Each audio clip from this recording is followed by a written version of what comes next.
नमस्कार दोस्तों, स्वागत है आप सभी का ऑनलाइन अड्डा फर्स्ट यूट्यूब चैनल पर। इस वीडियो में हम बात करेंगे प्राथमिक शिक्षक भर्ती के शासन आदेश को लेकर कोर्ट के माध्यम से दिए गए आदेश के बारे में।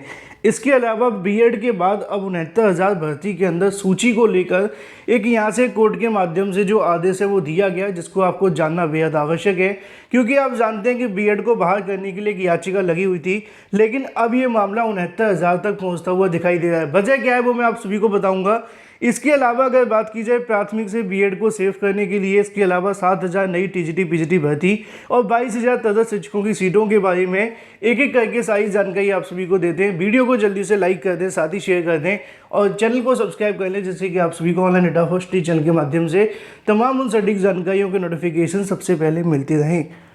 दोस्तों, असल में मामला यह है कि प्राथमिक भर्ती को लेकर यहाँ से शासन आदेश के बारे में कोर्ट के माध्यम से आदेश दिया गया है। लेकिन उससे पहले दो लाइन में आपको मामले को समझा दूं कि उत्तर प्रदेश के अंदर बीएड को बहाल करने के लिए प्रतीक मिश्रा की तरफ से याचिका दाखिल की गई थी। उस बीएड की याचिका के ऊपर अभी तक कोई अंतिम फैसला कोर्ट के माध्यम से नहीं दिया गया। हालांकि यूपी टीईटी के परिणाम के ऊपर रोक लगा दी गई थी। अगली जो सुनवाई होने वाली जुलाई में देखने के लिए मिलेगी, लेकिन प्रतीक मिश्रा के माध्यम से एक और याचिका दाखिल करते हुए अब 69,000 शिक्षक भर्ती के अंदर भी याचिका दाखिल कर दी गई है। अब 69,000 शिक्षक भर्ती का मामला क्या है, आप जानते हैं कि 69,000 पदों पर इस भर्ती का नोटिफिकेशन जारी हुआ था। बाद में सरकार को पता चला 1.5 साल के बाद में कि भाई हमने यहाँ पे कुछ गलतियाँ कर दी हैं, कुछ विसंगतियाँ कर दी हैं। उनको छुपाने के लिए 6,800 की नई चयन सूची जारी कर दी, जिसको लेकर कोर्ट के माध्यम से भी रोक लगा दी गई कि आप एक भी सीट यहाँ पे नहीं जोड़ सकते, और उसी के चलते अभी तक 6,800 को नौकरी नहीं मिली थी। लेकिन अब बीएड के केस के बाद से प्रतीक मिश्रा की तरफ से एक और याचिका दाखिल कर दी गई है, जिसको आप भी यहाँ से देख सकते हैं। 6,800 पदों भर्ती को लेकर शासन आदेश की मांग की गई है, और ये प्राथमिक भर्ती का वही आदेश होगा जहां पर सरकार के माध्यम से 6,800 नियुक्ति दिए जाने को लेकर जारी किया गया था। यहाँ पे आप सभी को देखने के लिए मिलेगा इलाहाबाद हाईकोर्ट के 69,000 सहायक अध्यापक भर्ती मामले को लेकर 5 जनवरी 2022 को जारी उस शासन आदेश को तलब किया है, जिसके जरिए पिछड़ा वर्ग के 6,800 अतिरिक्त अभ्यर्थी को नियुक्तियां दी गई थी। इस शासन आदेश को हाईकोर्ट में चुनौती दी गई है। यह आदेश न्यायमूर्ति राजीव जोशी ने प्रतीक मिश्रा की याचिका पर सुनवाई करते हुए दिया है। मतलब यह है कि प्रतीक मिश्रा की तरफ से दाखिल याचिका के ऊपर सुनवाई देखने के लिए मिली और हाईकोर्ट के माध्यम से प्राथमिक भर्ती के शासन आदेश को लेकर तलब कर लिया गया है। लेकिन इसमें मांग क्या की गई है वो आप सभी यहाँ से देख सकते हैं कि याचिका अधिवक्ता अग्निहोत्री कुमार त्रिपाठी का कहना है कि शासन ने 69,000 सहायक अध्यापक भर्ती के अंदर 6,800 की नियुक्ति के लिए यहाँ से अध्यापकों की सूची को जारी कर दिया था। 16 मई 2020 के शासन आदेश में सहायक अध्यापक भर्ती को लेकर विज्ञापन जारी किया गया था। उसके बाद सचिव बेसिक शिक्षा परिषद के माध्यम से 3 चरणों में काउंसलिंग करवा के 69,000 शिक्षक भर्ती को पूरा कर लिया गया। फिर शासन के संज्ञान में आया कि आरक्षण नियम लागू करने में गलती हो गई है। फिर उसके बाद में 6,800 पदों को सामान्य श्रेणी अभ्यर्थी को चयन कर लिया गया है। इसके बाद शासन ने निर्णय लिया कि जिनका गलत चयन हुआ है उन्हें बाहर नहीं निकाला जाएगा, बल्कि 6,800 पदों पर आरक्षित श्रेणी उम्मीदवारों को चयन कर लिया जाएगा। इसी के तहत अगर बात की, शासन ने 5 जनवरी 2022 को जो आदेश है वो जारी करते हुए 6,800 की चयन सूची जारी कर दी गई, जिसको लेकर लिखा हुआ है। लेकिन इस मामले को लेकर 19 अप्रैल 2022 को सरकार 5 जनवरी शासन आदेश पेश करने को लेकर दिशा निर्देश दिए गए थे, लेकिन उसके अनुपालन में कोई भी आदेश यहाँ पे दाखिल नहीं किया गया। इसको लेकर कोर्ट ने अगली सुनवाई पे शासन आदेश पेश करने को लेकर दिशा निर्देश दिए हैं। अगर ऐसा नहीं होता है तो इसको लेकर जो कहीं ना कहीं सचिव और भी तमाम जो अधिकारी होंगे उनके खिलाफ कार्रवाई देखने के लिए मिल सकती है। अगली जो सुनवाई होगी वो 6 जुलाई को देखने के लिए मिलेगी। मतलब ये है कि प्राथमिक भर्ती को लेकर जो शासन आदेश जारी हुआ था अब उसको जमा कराना होगा कोर्ट के अंदर, और एक बार फिर से मामला 6,800 को लेकर न्यायालय में जा चुका है। इतनी तो सीटें नहीं जितनी याचिकाएं अब तक लग चुकी हैं। लेकिन इसी बीच अगर बात की जाए प्राथमिक भर्ती के अंदर बीएड वाले छात्रों को सेव करने के बारे में, जैसा कि दोस्तों आप जानते हैं कि बीएड के खिलाफ भी याचिका लगी हुई थी, जिसकी सुनवाई जुलाई के अंदर होने वाली है, और उस जुलाई के अंदर होने वाली सुनवाई में एनसीटीई के माध्यम से अपना जवाब पेश किया जाएगा। हालांकि जवाब तो एनसीटीई के माध्यम से आ चुका है, लेकिन अभी वो आप सभी के सामने सार्वजनिक देखने के लिए नहीं मिला। उसी क्रम में उत्तर प्रदेश के बीएड छात्रों के माध्यम से 4 जून को होने वाले महा ट्विटर अभियान के अंदर मोदी जी बीएड को न्याय दिलाओ के संबंध में यहाँ से एक आप सभी को हैशटैग देखने के लिए मिलेगा, जैसा कि आप सभी यहाँ से देख सकते हैं। इसी हैशटैग का प्रयोग करके छात्रों के माध्यम से माननीय प्रधानमंत्री मोदी के सामने इस मुद्दे को लेकर कहीं न कहीं सवाल जवाब किए जाएंगे। छात्रों का आरोप है कि यहाँ पे राजस्थान के अंदर कांग्रेस सरकार की तरफ से 1 करोड़ से ज़्यादा बीएड डिग्री धारकों को भविष्य को यहाँ से कहीं न कहीं धकेल दिया गया है, उनको नुकसान देखने के लिए मिला है। लेकिन एनसीडी के माध्यम से 28 जून 2018 को गजट में यहाँ से बीएड को शामिल किया गया था। उस गजट को बचाने के लिए 14 जुलाई को इलाहाबाद हाई कोर्ट के अंदर और 19 जुलाई को सुप्रीम कोर्ट के अंदर एनसीटी उसके अलावा एमएचआरडी की तरफ से जो पैरवी करवाई जाए, जिससे कि देश के 1 करोड़ से ज़्यादा बीएड डिग्री धारकों को न्याय मिल सके। इसी को लेकर आज की तारीख में, माफ़ कीजिए 4 तारीख को आप सभी के सामने ट्विटर अभियान देखने के लिए मिलेगा, जो कि काफ़ी ज़्यादा महत्वपूर्ण होगा।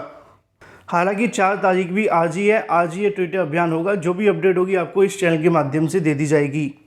लेकिन वहीं दूसरी तरफ बात की जाए अपनी अगली अपडेट के बारे में, जो कि संबंधित है 7000 नई टीजीटी पीजीटी शिक्षक भर्ती को लेकर, जिसका इंतजार लगातार अभ्यर्थी कर रहे हैं और उम्मीदें ज़्यादा है कि 7000 पदों पर जल्द आप सभी का टीजीटी पीजीटी भर्ती का विज्ञापन जारी होगा, क्योंकि चयन बोर्ड के अंदर इसी महीने सदस्यों का जो टोटा है वो खत्म हो जाएगा। लेकिन सबसे बड़ा सवाल जो देखने के लिए मिल रहा है 22,000 तदर्थ शिक्षकों के बारे में है। और आज की तारीख में अगर बात की जाए तदर्थ शिक्षकों को लेकर, तो लगातार आप सभी के सामने समाचार पत्रों में जानकारियां भी देखने के लिए मिल रही हैं। यहाँ पे आप सभी को देखने के लिए मिलेगा कि प्रवक्ता संवर्ग और टीजीटी पीजीटी 2021 के अंदर तदर्थ शिक्षकों के पद पर चयनित हुए कई शिक्षक 7 महीने के बाद भी यहाँ से नियुक्ति प्रक्रिया देखने के लिए नहीं मिल सकी है। उत्तर प्रदेश माध्यमिक शिक्षा सेवा चयन बोर्ड ने सुप्रीम कोर्ट के आदेश पर वर्ष 2021 के अंदर परीक्षा कराए जाने के बाद पैनल आवंटित कर दिया था। मामला क्या है वो मैं आपको आसान भाषा में समझा दूं। मामला ये है कि फिलहाल यहाँ पे जो तदर्थ शिक्षक 2021 के अंदर भर्ती के अंदर बैठे थे वो यहाँ से पास नहीं हो सके। जब वो पास नहीं हुए तो किसी और अभ्यर्थी को यहाँ से नौकरी दे दी। अब जो दूसरा अभ्यर्थी वहाँ नौकरी के लिए चयनित हुआ, चयनित होने के बाद में कार्यभार ग्रहण करने पहुँचा तो उसको जानकारी मिली कि उसके पद पर पहले से ही तदर्थ शिक्षक कार्य कर रहे। अब जब तक उनको हटाया नहीं जाएगा तब तक उनको नौकरी नहीं मिलेगी। अब बात कर लेते हैं नई टीजीटी पीजीटी भर्ती के बारे में, क्योंकि आप जानते हैं कि 4700 पदों पर टीजीटी पीजीटी का अध्याचन मिल चुका है। 2000 पदों पर अध्याचन पहले से मिला हुआ है, जो कि आपसे प्रधानाचार्यों का है। इन तमाम पदों को जोड़कर यहाँ से भर्ती देखने के लिए मिलेगी। लेकिन अभी भी जो 22,000 तदर्थ शिक्षक हैं, इनकी सीटें जोड़ी जाएंगी कि नहीं, इसको लेकर शासन स्तर पर कल की तारीख में बैठक देखने के लिए मिली, जिसकी जानकारी देर रात को वीडियो बनाते हुए मैंने आप सभी को बताया भी था कि तदर्थ शिक्षकों के विषय में शासन स्तर से निर्णय होने के बाद ही यहाँ से जो वेतन है बाधित नहीं किया जाएगा। नीचे आप सभी को देखने के लिए मिल जाता है कि लखनऊ में अगर बात की जाए विधायक गणों के साथ में माध्यमिक शिक्षा मंत्री गुलाब देवी जी, इसके अलावा अपर मुख्य सचिव माध्यमिक शिक्षा के माध्यम से श्रीमती आराधना शुक्ला ने मुलाकात की और विद्यालय एवं शिक्षकों को लेकर यहाँ से 7 मुद्दों पर मोहर लगाई गई। 7 में से एक सबसे बड़ा मुद्दा ये देखने के लिए मिला था, जिसके बारे में मैंने जानकारी भी दी थी कि तदर्थ शिक्षकों को विषय में शासन स्तर पर निर्णय होने के बाद ही यहाँ से जो कोई फैसला है वो देखने के लिए मिलेगा।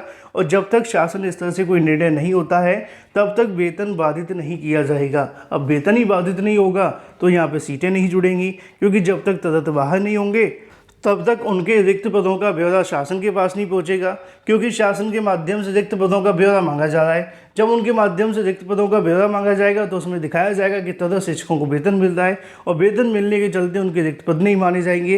रिक्त पद सिर्फ उनके माने जाएंगे जिनको वेतन नहीं मिल रहा है। लेकिन फिलहाल यहाँ पर जो आदेश जारी किया गया है वो कहीं ना कहीं 22,000 तदर्थ शिक्षकों की सीटों को लेकर है। अभी सरकार के माध्यम से कब तक इस मुद्दे पर अंतिम फैसला सुनाया जाएगा उसी का इंतजार है, क्योंकि सुप्रीम कोर्ट ने तो 26 अगस्त 2020 को ये आदेश दे दिया था कि भाई जो भी तदर्थ शिक्षक है उनको बाहर करके नई शिक्षक भर्ती के माध्यम से पदों को भरा जाए। तो ऐसे में 7,000 पदों पर टीजीटी पीजीटी भर्ती को लेकर तो चयन बोर्ड ने तैयारियां कर ली हैं, लेकिन 22,000 को लेकर अभी भी संशय बना हुआ है। चलिए वहीं दूसरी तरफ बात कर लीजिए अपनी अगली अपडेट के बारे में, जो कि संबंधित है सीएम योगी के माध्यम से दिए गए बयान को लेकर। कल भी सीएम योगी ने एक बयान दिया था, जिसके माध्यम से उन्होंने बताया था कि हमने पिछले 5 साल के अंदर 5 लाख नौकरियां दी थी।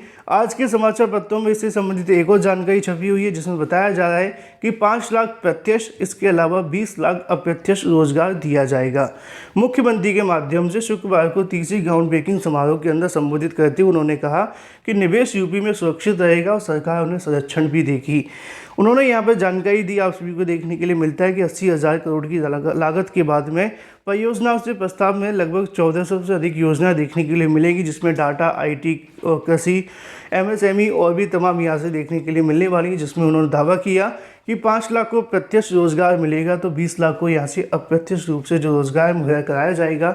लेकिन बात की जाए नई भर्तियों के बारे में तो सरकार पूरे तरीके से मौन है। वहीं दूसरी तरफ बात की जाए यूपी बोर्ड के परिणाम के बारे में, लगातार अभ्यर्थी कुछ पूछते हुए दिखाई देते हैं कि सर यूपी बोर्ड का परिणाम कब तक जारी होगा 10वीं और 12वीं को लेकर। अभी तक जो जानकारी मिली है, माध्यमिक शिक्षा के माध्यम से 11 तारीख तक अपने सभी जो संबंधित कार्य हैं वो कर लिए जाएंगे और 11 तारीख के बाद में कभी भी इसका परिणाम घोषित हो जाएगा। संभावित तारीख जो बताई जा रही है 15 जून बताई जा रही है कि 15 जून को यूपी बोर्ड के जो परिणाम है वो घोषित कर दिए जाएंगे। तो मान के चलें कि 15 तारीख को यूपी बोर्ड का परिणाम घोषित हो जाएगा। वीडियो को लाइक कर दें, साथ ही शेयर कर दें।